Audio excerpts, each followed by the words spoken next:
am unstoppable. I am unstoppable. I am unstoppable. I am unstoppable. Well. Guys, you already know what it is. We're back with another freaking video, baby. And you already know what my slogan is, guys. Like, man, I don't know about y'all, but I've been working out lately. I've been like this. I've been like, And you know what it is? It's just like every time I stop all that killing, I just watch some videos with Visions Channel Pro. No, y'all probably didn't like that. And look, I'm not even tripping, man. I am super duper super excited because there's one thing that I always fucking love. All right, it's WWE. You already know how I am, but I don't know about y'all. I know y'all didn't get to see the reaction what I had when I saw CM Punk's face. I was entertained and I was hyped. I was like, yes, I was this guy. I was hyped. I was entertained and I was like, fuck it, I'm going crazy when I see this guy.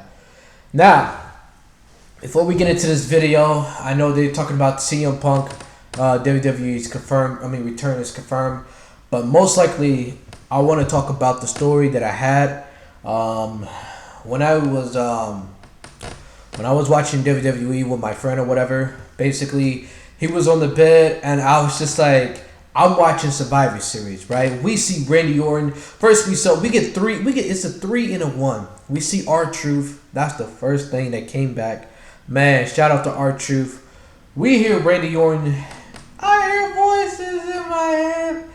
And then all I know, when I was watching Survivor Series, my friend kept telling me, bro, CM Punk is not gonna come back. They can't pull that. It's not gonna be a swerve. And I kept telling my friend, it's gonna happen.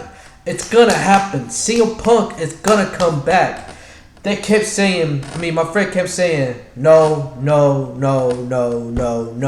It's not gonna happen. It's not gonna happen. I swear to you, it's not gonna happen.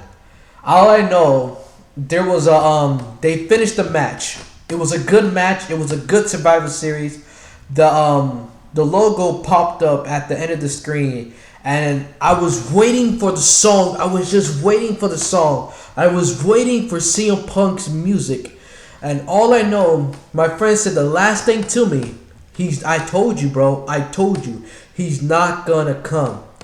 And then, out of nowhere, 5 seconds later, CM Punk music. CM Punk music hit. Tell me why I was this close. I was about to exit my screen and say, well, you was right. I was so close until I heard CM Punk's music. I was like, holy shit, oh my gosh. It's really happened. I jumped out of my seat and my friend couldn't believe it. He was like, what? My friend couldn't believe it. He actually opened his mouth and said, what? I even told my friend, don't ever doubt me again, bro. I know when CM Punk is coming. No, it's funny, man. But we're gonna get into this one video, man. It's about Wrestletalk. So we're gonna actually hear this guy out. We're gonna see what he's all about. See what all I know, I cannot wait for CM Punk versus Seth Rollins. That match is gonna be absolutely fucking crazy. I cannot wait for that shit. Oh, I can't wait. Beep, beep, beep, beep, beep, beep. Oh, you just win. You win. Beep, beep, beep, beep. You win. Run it. Come on. No, just playing. Let's go ahead and get into this video, man. Hit that subscribe button, hit that like button. Let's run it up. The biggest wrestling star on the planet just returned to WWE. Will he main event WrestleMania? Will he right the wrongs of his past? Or will he rip another locker room apart?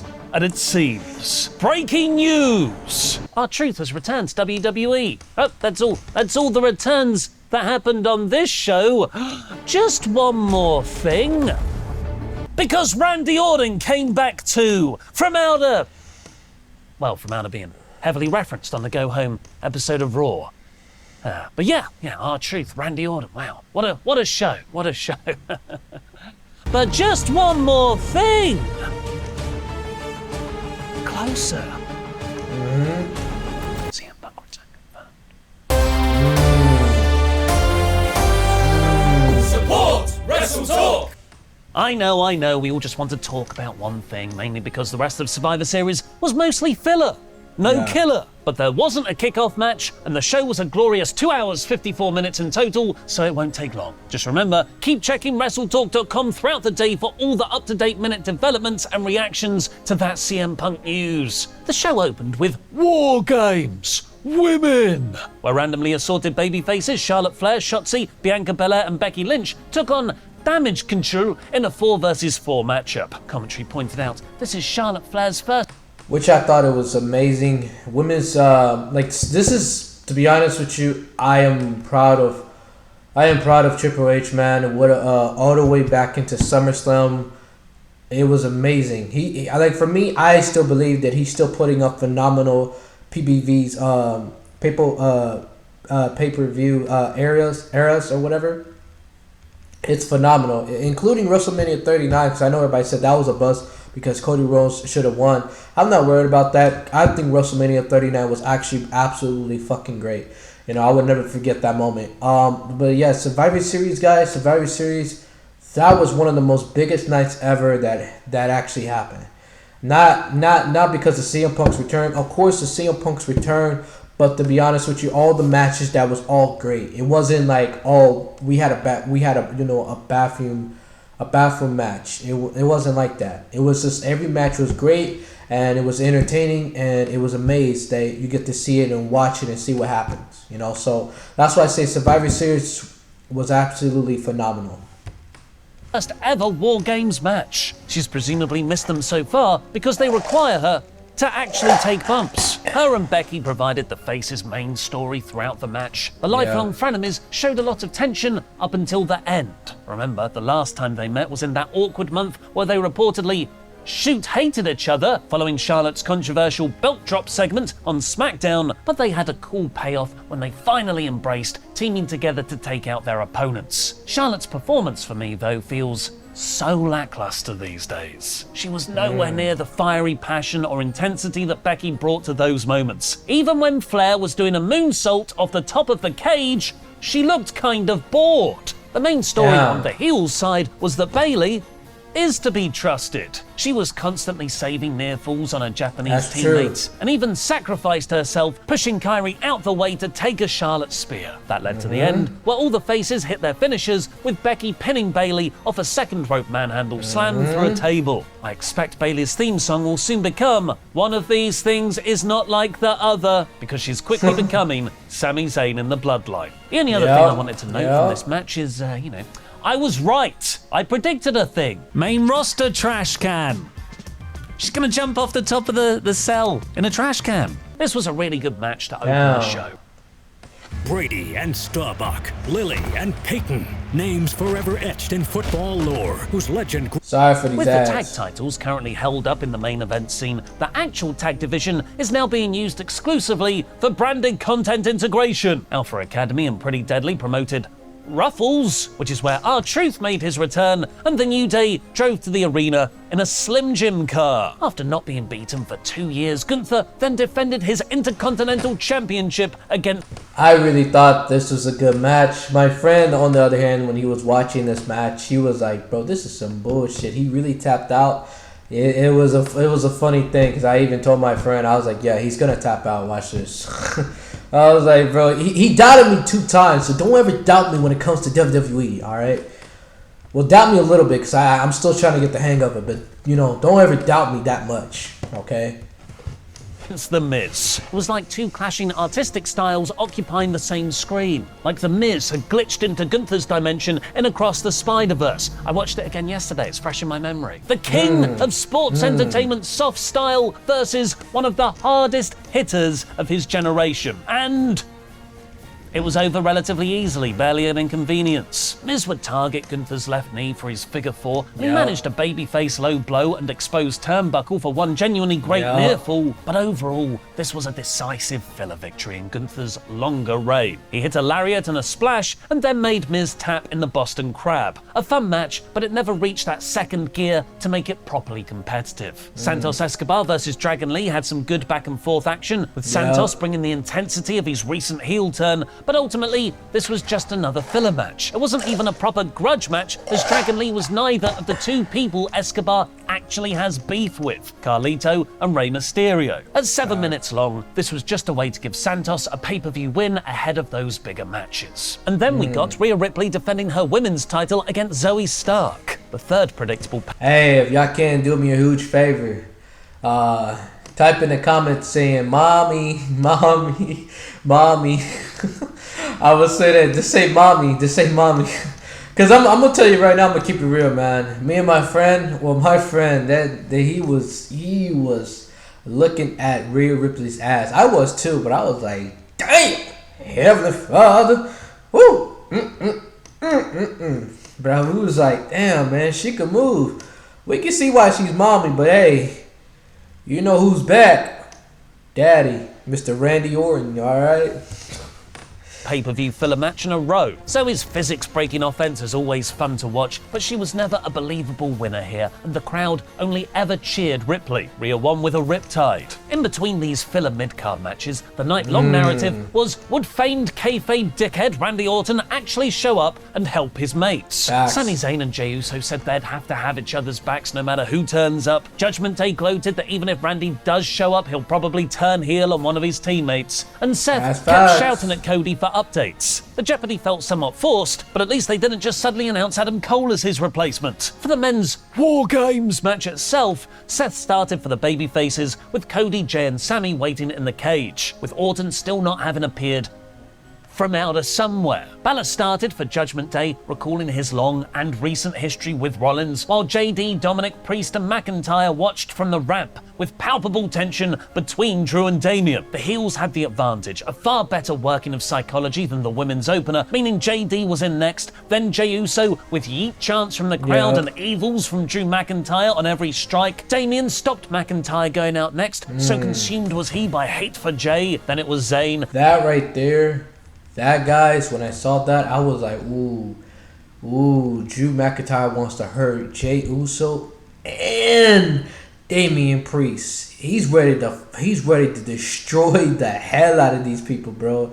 Like, keep in mind, he didn't enjoy the Judgment Day because he didn't he joined the Judgment Day because he wanted to get his hands on Jey Uso. But Damian Priest kept getting into the way too because he was ready to knock his ass out too. So, ooh, keep in mind, that shit's crazy. That shit crazy. A little bit.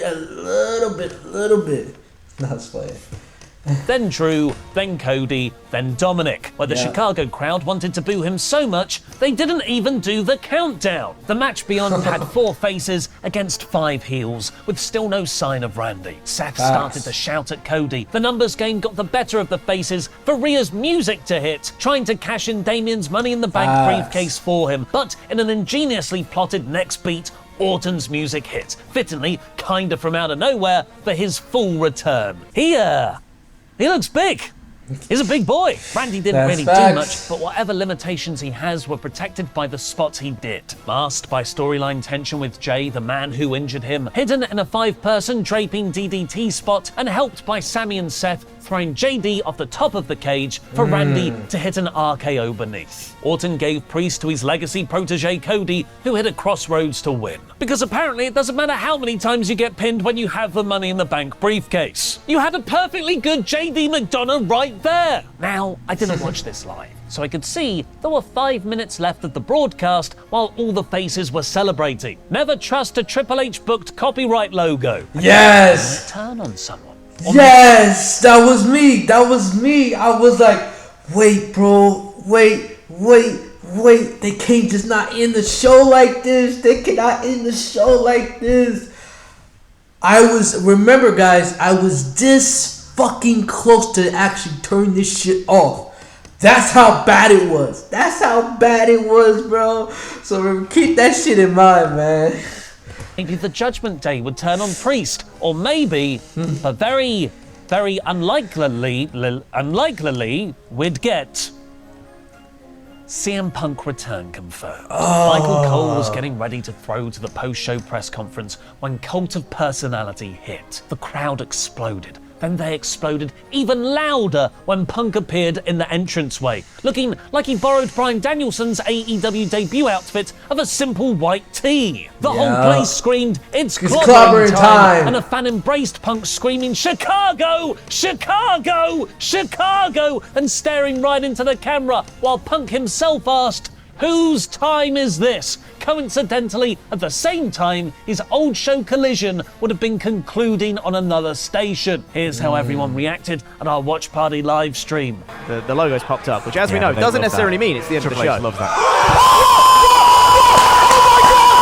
It's here! Oh my God! The music is here!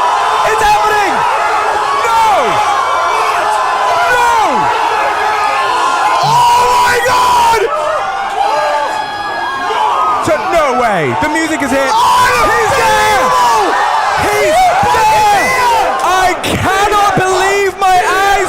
The logo has erupted! It is 3:50 in the morning here in London, but they can hear us in Chicago because CM Punk has just walked out into a WWE arena for the first time since 2014.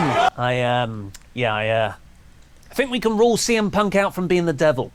Punk then finished the broadcast by being cut off midway, going, "Oh!"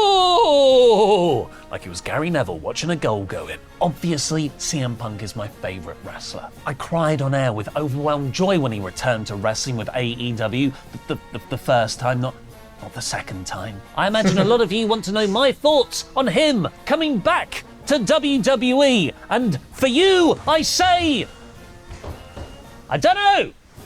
I actually don't know right now. That is good. Feels a bit too soon, so I don't want to really clarify how I'm gonna feel in stone.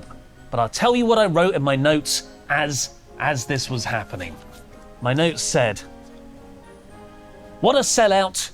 This doesn't feel the same as before." Because a huge part of my love for Punk was how he stood in opposition to a system and corporation I despised over that last decade. He was the voice of the voiceless, speaking up for a number of badly booked, mistreated wrestlers backstage and hundreds of thousands of dissatisfied, frustrated fans at home like me. People change, companies change, and sometimes they do so inversely proportional to each other. While WWE under Triple H has become a hot promotion, Punk, with his backstage behavior in AEW, has been an increasingly difficult anti-establishment figure to follow. And in this act, returning to WWE, the company he stood up to in 2014, it feels as though Punk sold out. The TV will still be great, his performances will be captivating, particularly if he goes corporate heel, but the authenticity that I so loved him for right now feels compromised. But Ryback also tweeted he'd officially retire from pro wrestling if Punk returned at Survivor Series. So it's all good! CM Punk! CM Punk! CM Punk! Guess I'm dumb as f***.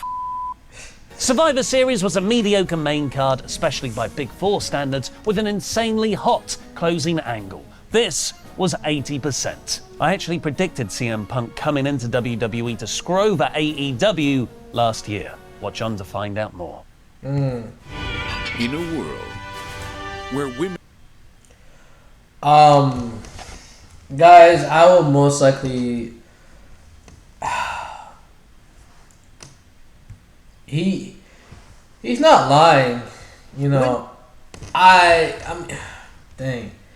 I would say this, guys, he's not lying. I would say I even though I was thinking about CM Punk or who he could face or whatever, most likely is he gonna do the same thing in WWE? Is he's gonna everybody I know, even though he was saying this guy is gonna be a sellout, this and that, blah blah blah.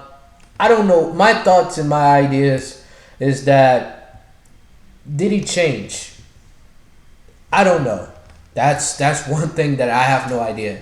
Did he change? I have no idea. He said he did change. He did say he is home, you know, when it came to WWE, and that is true. You know, I believe that he came in WWE and he was there he was home. What I was trying to get in my head is that what he's going to do now. I get that he's about to have a feud with Seth Rollins, but is he really gonna go after the champion belt like that? You know, I wanted to know, is he gonna actually go for the champion belt? And if he is, he really needs to be that guy that needs to really run that up again, you know? So, I mean, for me, I don't know. I have no idea. But, I mean, write in the comments down below, like, what do you think what is CM Punk, like, what do you think, like, what type of thoughts that you have on CM Punk? Because, to be honest with you, I have no idea. All I know, I care about the feuds, who he's going to go against. You know, I was still hoping for Roman Reigns, you know. But, hey, Seth Rollins, he's good too. You know, I'll take that. But, I just wanted, for me, like, I don't know. I don't think he was a sellout. I just think he just had certain issues in the backstage. I just hope he doesn't have that same issues with WWE. But most likely, I feel like that's too good to be true. So, we're going to see. We're going to see what happens. You know, if he's going to quit this time and stand up to the WWE area again, we don't know what's going to happen. Because to be honest with you, I was still shocked about Triple H and CM Punk getting along. So I was so confused. I was like, what the hell just happened? So I don't know what's going to happen, guys. But to be honest with you, if you like this video, give it a thumbs up. Hit the subscribe button. And once again, guys, leave in a comment down below. What's your thoughts about this? You know, what do you think about CM Punk? Let me know. Other than that, I see you guys later, and I am out. Peace. Bitches on my dick, yeah, let me hit it, hit. Bitches on my dick, yeah, let me hit it, hit.